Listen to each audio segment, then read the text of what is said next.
ಇನ್ನು ಲೋಕಸಭೆಯ ವಿರೋಧ ಪಕ್ಷದ ನಾಯಕರಾಗಿರುವಂಥ ರಾಹುಲ್ ಗಾಂಧಿ ಅವರು ಮತ್ತೊಮ್ಮೆ ಮತಗಳ್ಳತನದ ಬಾಂಬನ್ನು ಸಿಡಿಸಿದ್ದಾರೆ. ಈ ಹಿಂದೆ ಬೆಂಗಳೂರಿನ ಮಹದೇವಪುರ ಕ್ಷೇತ್ರದಲ್ಲಿ ಮತಗಳ್ಳತನ ನಡೆದಿದೆ ಅಂತ ಬಾಂಬನ್ನು ಸಿಡಿಸಿದರು. ಇದು ರಾಷ್ಟ್ರ ರಾಜಕೀಯದಲ್ಲಿ ದೊಡ್ಡ ಸಂಚಲನಕ್ಕೆ ಕಾರಣವಾಗಿತ್ತು. ಇದೀಗ ರಾಹುಲ್ ಗಾಂಧಿಯವರು ಮತ್ತೊಮ್ಮೆ ಕರ್ನಾಟಕದಲ್ಲೇ ಬೊಟ್ಟು ಮಾಡಿದ್ದಾರೆ ಅಂತ. ಅಂದರೆ ಈ ಬಾರಿ ರಾಹುಲ್ ಗಾಂಧಿಯವರು ದಾಖಲೆಯನ್ನು ರಿಲೀಸ್ ಮಾಡಿರುವಂಥದ್ದು ಕಲಬುರಗಿ ಜಿಲ್ಲೆಯ ಆಳಂದ ವಿಧಾನಸಭಾ ಕ್ಷೇತ್ರಕ್ಕೆ ಸಂಬಂಧಪಟ್ಟದ್ದು. ಇವತ್ತು ಸುದ್ದಿಗೋಷ್ಠಿಯನ್ನು ನಡೆಸಿದ್ರು. ಆಳಂದ ಕ್ಷೇತ್ರದಲ್ಲೂ ಕೂಡ ಭಾರೀ ಮತಗಳ್ಳತನ ಆಗಿದೆ ಅನ್ನುವ ಆರೋಪವನ್ನು ಮಾಡಿದರು. ಬರೋಬ್ಬರಿ 6018 ಮತಗಳ ಕಳ್ಳತನವಾಗಿದೆ ಅಂತ ಆರೋಪವನ್ನು ಮಾಡಿದರು. ಇದರ ಜೊತೆಗೆ ಗೋದಾಬಾಯಿ ಎಂಬ ಮಹಿಳೆಯ ವಿಡಿಯೋವನ್ನು ಕೂಡ ರಿಲೀಸ್ ಮಾಡಿದ್ರು. To their destination. I'll give you a little bit of the chronology. FIR is filed February 23. Karnataka CID writes to ECI requesting all details of these numbers and these transactions almost immediately in March. In August, EC gives a reply, doesn't fulfill any of the demands, and doesn't give us the information. Doesn't give the CID of Karnataka the information that will lead them to their destination. January 24, Karnataka CID writes to ECI again and says, please send us full information. No answer. Karnataka CID by September 25, last letter went in September 25, has written 18 reminder letters.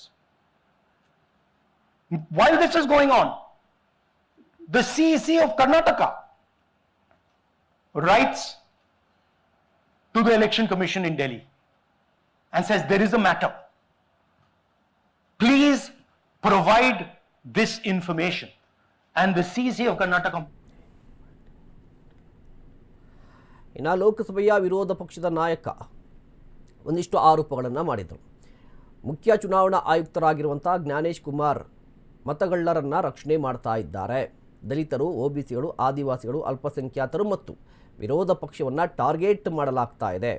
ಮತವಂಚನೆಯನ್ನು ಬಹಿರಂಗಪಡಿಸುವಲ್ಲಿ ಚುನಾವಣಾ ಆಯೋಗಕ್ಕಾಗಿ ಕೆಲಸ ಮಾಡ್ತಿರೋರೇ ನಮಗೆ ಈ ರೀತಿಯ ಮಾಹಿತಿಯನ್ನು ಕೊಡ್ತಾ ಇದ್ದಾರೆ ಅಂತ ಹೇಳಿ ರಾಹುಲ್ ಗಾಂಧಿ ಅವರು ತಿಳಿಸಿದರು.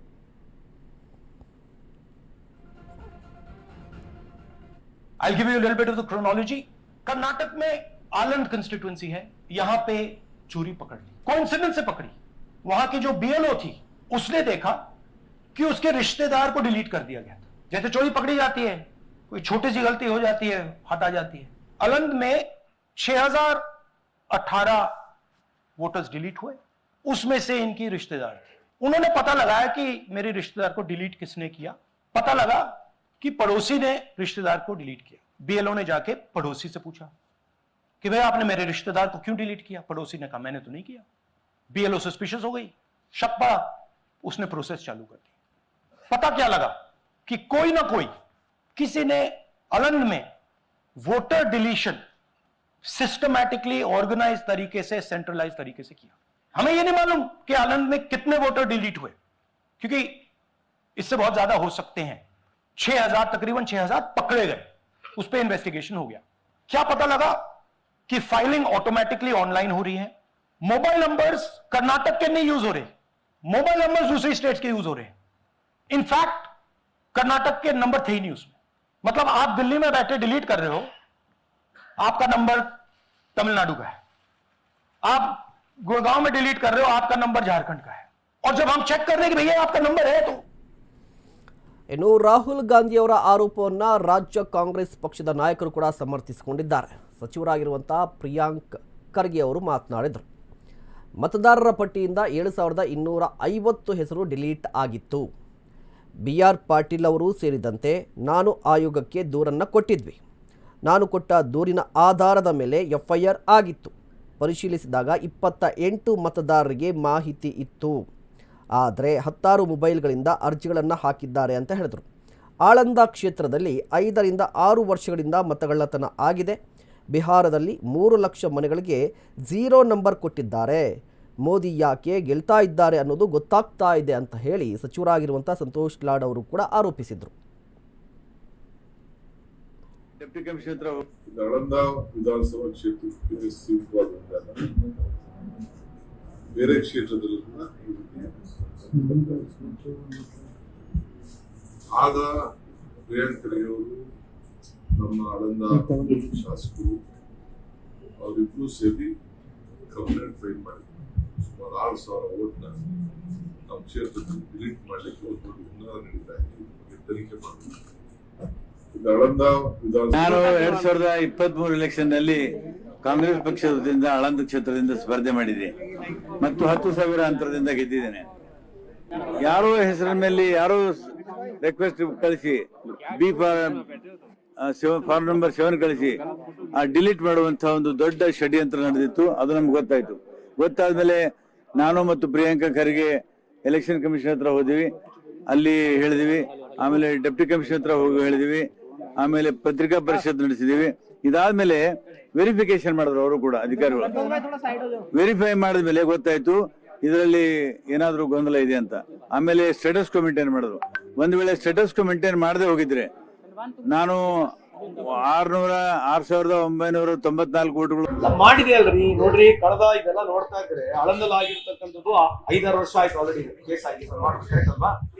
ಅವಾಗ SIT ಅವರು ಅದ್ರ ಬಗ್ಗೆ ಈ ಎಲೆಕ್ಷನ್ ಕಮಿಷನರ್ಗೆ ಬಹಳಷ್ಟು ಪತ್ರಗಳನ್ನ ಬರೆದಿದ್ದಾರೆ, ಕೇಳಿದ್ದಾರೆ ಇದು ಯಾವ ರೀತಿ ಡಿಲೀಟ್ ಆಗಿದೆ, ಹೆಂಗ್ ಡಿಲೀಟ್ ಆಯ್ತು, ಏನ್ ಬೇಸಿಸ್ ಅಂದ್ರೆ ಅವ್ರು ಇಲ್ಲಿವರೆಗೆ ಉತ್ತರ ಕೊಡ್ತಾ ಇಲ್ಲ. So it shows on prima facie. I would like to stand on prima facie. ಮೇಲ್ನೋಟದಲ್ಲಿ ಎಲ್ಲಾ ಎಲೆಕ್ಷನ್ಗಳು ಈಗ ನೋಡಿ, ಒರಿಸ್ಸಾದಲ್ಲಿ ಕೂಡ ಅದೇ ರೀತಿಯಾದಂತ ಒಂದು ಹೇಳ್ತಾ ಇದ್ದಾರೆ. ಅವರು ಯಾರು ಅವ್ರ ಅಲಯನ್ಸ್ ಪಾರ್ಟಿ ಅವ್ರು ಇರ್ತಕ್ಕಂಥವ್ರು ಹೇಳ್ತಾ ಇದಾರೆ ಇವತ್ತು ಇಲ್ಲಿ ಕೂಡ ಫ್ರಾಡ್ ಆಗಿದೆ ಅಂತ ಹೇಳಿ. ಅದೇ ರೀತಿಯಾಗಿ ಬಹಳಷ್ಟು ರಾಜ್ಯಗಳಲ್ಲಿ ಇವನ್ ಇನ್ಕ್ಲೂಡಿಂಗ್ ಮಹಾರಾಷ್ಟ್ರ ಈ ಎಲೆಕ್ಷನ್ ಗಳಿಗೆ ಹೇಳ್ತಕ್ಕಂಥದ್ದು ಒಂದು ತಂತ್ರ ಮಾಡಿದ್ದಾರೆ. ನಾನು ಯಾಕೆ ಹೇಳ್ತಾ ಇದ್ದೀನಿ ಮಾತು ಅಂತಂದ್ರೆ, ಬಿಹಾರ್ ನಲ್ಲಿ ಮಾನ್ಯ ರಾಹುಲ್ ಜಿ ಅವರು ಏನು ಆಳಂದದಲ್ಲಿ 6,000 ಮತದಾರರನ್ನು ಮತದಾರ ಪಟ್ಟಿಯಿಂದ ಕೈ ಬಿಟ್ಟಿದ್ದಾರೆ ಉದ್ದೇಶಪೂರ್ವಕವಾಗಿ. ಇವತ್ತು ಅವರೆಲ್ಲವನ್ನೂ ಖಚಿತಪಡಿಸಿಕೊಂಡೇ ಈ ಒಂದು ಆರೋಪವನ್ನು ಮಾಡಿದ್ದಾರೆ. ಅದರಲ್ಲಿ ಸತ್ಯಾಂಶ ಇದೆ. ಎಲೆಕ್ಷನ್ ಕಮಿಷನ್ನವರು BJP ಏಜೆಂಟ್ ತರ ವರ್ತನೆ ಮಾಡ್ತಾ ಇದ್ದಾರೆ. ಅದಕ್ಕೆ ನಾವೆಲ್ಲ ಇಡೀ ದೇಶ ರಾಹುಲ್ ಗಾಂಧೀಜಿಯವರ ಜೊತೆಯಲ್ಲಿದೆ. ಅವ್ರ ಕೈ ಬಲಪಡಿಸ್ತೇವೆ, ಈ ಹೋರಾಟ ಮಾಡ್ತೇವೆ. ನಮ್ಮ ಮತ ನಮ್ಮ ಹಕ್ಕು. ವೋಟ್ ಶೇರಿ ಬಂದ್ ಮಾಡಿಸಿ ಇವತ್ತು ಈ ಭ್ರಷ್ಟ ಹಿಂಬಾಗಿಲಿನಿಂದ ಬಂದಂತ ಸರ್ಕಾರ ಇನ್ನು ರಾಹುಲ್ ಗಾಂಧಿಯವರ ಆರೋಪಕ್ಕೆ ಕೇಂದ್ರ ಸಚಿವರಾಗಿರುವಂಥ ಅಮಿತ್ ಶಾ ಅವರು ಸೇರಿದಂತೆ ಅನುರಾಗ್ ಠಾಕೂರ್ ಹಾಗೂ ವಿಧಾನಸಭೆಯ ವಿರೋಧ ಪಕ್ಷದ ನಾಯಕರಾಗಿರುವಂಥ R Ashok, MLC CT Ravi ತಿರುಗೇಟನ್ನು ಕೊಟ್ಟಿದ್ದಾರೆ. ನೋಡಿ. नैरेटिव फैलाते अभी ये राहुल बाबा यात्रा कर गए ना भाई। यात्रा का विषय क्या था उनका बताओ तो जरा। यात्रा का विषय बिहार में अच्छी शिक्षा लाना नहीं था। यात्रा का विषय रोजगारी नहीं था। यात्रा का विषय बिहार में 24 घंटा बिजली नहीं था। यात्रा का विषय हर गांव हर टोले में रोड पहुंचाना नहीं था। यात्रा का विषय था जो बांग्लादेश से घुसपैठिए आए हैं उनको बचाने का विषय था। यहां इतने सारे लोग हैं, आप किसी का वोट कटा है क्या? अरे जोर से बोलो, कटा है क्या? तो किसका? लेकिन अगर निष्पक्षता के साथ भारत का इलेक्शन कमीशन काम कर रहा है तो बार बार राहुल गांधी जी का प्रयास है कि लोकतंत्र पर प्रहार किया जाए, भारत के लोकतंत्र को कमजोर किया जाए, जनता को गुमराह किया जाए। और जिस तरह से बांग्लादेश नेपाल में ಈ ಬಾಂಗ್ಲಾದೇಶದವರು ಬಂದು ಇಲ್ಲಿ ತಳವೂರ್ತಾ ಇದ್ದಾರೆ. ಇದನ್ನು ತೆಗೆದುಹಾಕುವಂಥದ್ದು ದೇಶದ ಭದ್ರತೆಯ ದೃಷ್ಟಿಯಿಂದ, ದೇಶದ ಕಾನೂನು ದೃಷ್ಟಿಯಿಂದ ಅವಶ್ಯಕತೆ ಇದೆ. ಅದನ್ನ ಮಾಡ್ತಾ ಇದ್ದಾರೆ. ಇದು ವೋಟ್ಗೋಸ್ಕರ ದೇಶನೇ ಮಾರ್ತೀನಿ ಅನ್ನೋ ಕಾಂಗ್ರೆಸ್ ಅವ್ರಿಗೆ ಇದು ಅಪ್ಲೈ ಆಗಲ್ಲ. ಅವ್ರಿಗೇನು ಬೇಕಾಗೇ ಇಲ್ಲ. ಅವ್ರಿಗೆ ವೋಟ್ ಹಾಕೋರು ಬೇಕು, ದೇಶ ಬೇಕಾಗಿಲ್ಲ. ಆದರೆ ನರೇಂದ್ರ ಮೋದಿಯವರು ದೇಶದ ಭದ್ರತೆ ಸುಭದ್ರತೆ ಬಗ್ಗೆ ಗಮನ ಕೊಡ್ತಾ ಇದ್ದಾರೆ.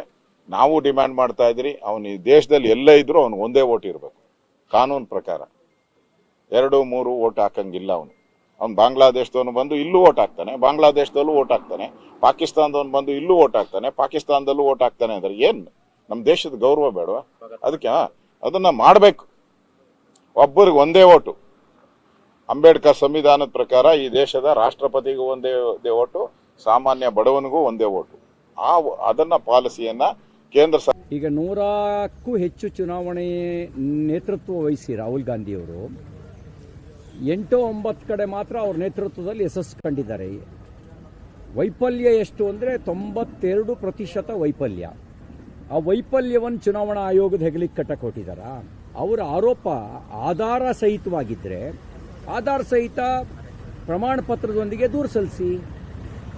ಯಾಕೆ ನಿಮಗೆ ಸಂವಿಧಾನ ಮತ್ತು ಸಂವಿಧಾನಿಕ ಸಂಸ್ಥೆ ಮೇಲೆ ನಂಬಿಕೆ ಇದ್ದರೆ ಕಾನೂನುಬದ್ಧವಾಗಿ ದೂರು ಸಲ್ಲಿಸಿ. ಕಾನೂನುಬದ್ಧವಾಗಿ ದೂರು ಸಲ್ಲಿಸದೆ ಕೇವಲ ಬೀದಿಯಲ್ಲಿ ಆರೋಪ ಮಾಡ್ತಿರೋ